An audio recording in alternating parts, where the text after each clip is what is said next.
Bonsoir à tout le monde et bienvenue sur désormais notre chaîne YouTube. Merci d'être toujours aussi fidèle à ce rendez-vous que nous nous sommes donné tous les vendredis soirs pour parler des techniques de gestion des conflits. Alors, les semaines dernières, nous avons abordé quelques types de personnalités. Nous allons poursuivre la semaine prochaine, mais avant, je voudrais qu'on fasse un petit break pour parler d'autres choses. Aujourd'hui, je vais vous apprendre, ou du moins, je vais partager avec vous ce que j'ai appris ailleurs, deux techniques pour mieux résoudre les conflits. On va parler de cette technique qui consiste à construire un pont d'or. Et la deuxième technique, c'est aller au balcon.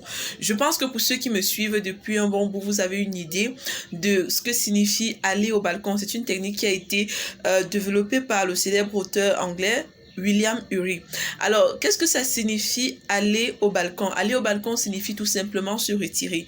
Vous allez vous rendre compte certainement que parfois, lors des échanges, à un moment donné, des échanges peuvent devenir très houleux entre votre vis-à-vis et vous.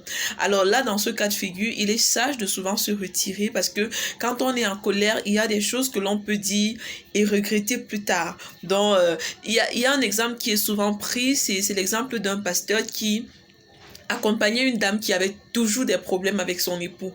Un jour, le pasteur lui a dit, voilà, à chaque fois que ton mari te parle, avant de répondre, il faut mettre de l'eau à la bouche et tu retiens cette eau pendant 10 minutes.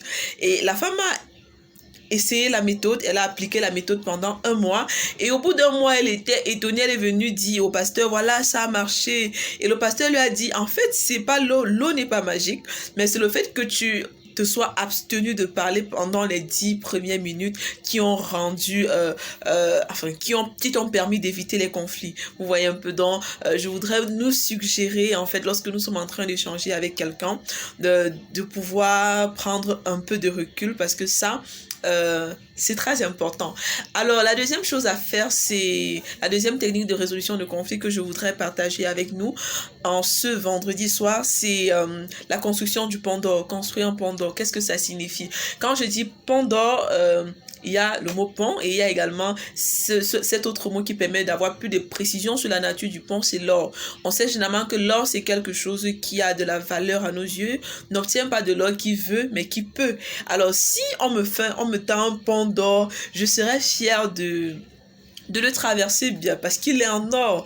Donc, construire un pont d'or, ça signifie tout simplement faire de belles propositions, flatter la personne avec qui vous êtes en train d'échanger. Si peut-être dans un litige, votre vis-à-vis n'arrive pas à vous comprendre et que vous voulez quand même que ce soit votre point de vue qui soit finalement accepté, il faut mettre ensemble, sur pied, un ensemble de propositions qui vous permettent de le convaincre. Dans le pont d'or, généralement, ce sont des arguments. Ça peut être des arguments objectifs et pertinents que l'on utilise pour amener l'autre à adhérer à notre point de vue, même si notre point de vue n'est pas forcément le meilleur, même si notre point de vue n'est pas forcément le meilleur. Le pont d'or peut également être une belle proposition que l'on fait à notre vis-à-vis. Imaginez un peu, j'aime bien prendre le cas d'un couple qui veut passer des vacances et je dis, un homme qui dit peut-être à sa femme, écoute chérie, si nous passons des vacances en France cette année, voilà, je te promets de t'acheter une voiture après.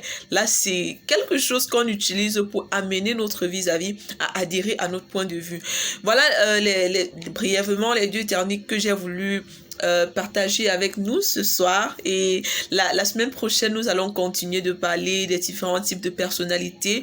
On aura le temps de parler des personnes qui sont très agressives, on aura le temps de parler des personnes qui sont très calmes, on aura le temps de parler des des personnes qui sont râleuses, qui se plaignent tout le temps, on aura également le temps d'aborder ce type de personnes qui sont très négatives quand vous les avez dans votre équipe, comment est-ce que vous faites concrètement pour les manager et tout le reste. Voilà, j'espère que vous avez aimé. Je reconnais, j'ai été assez sérieuse dans cette autre vidéo, je l'ai dit, peut-être c'est parce que je suis en veste, la vie fait peut-être le moine. Alors, merci, passez un très bon week-end, prenez soin de vos proches et voilà, que le Seigneur vous bénisse. Bye bye.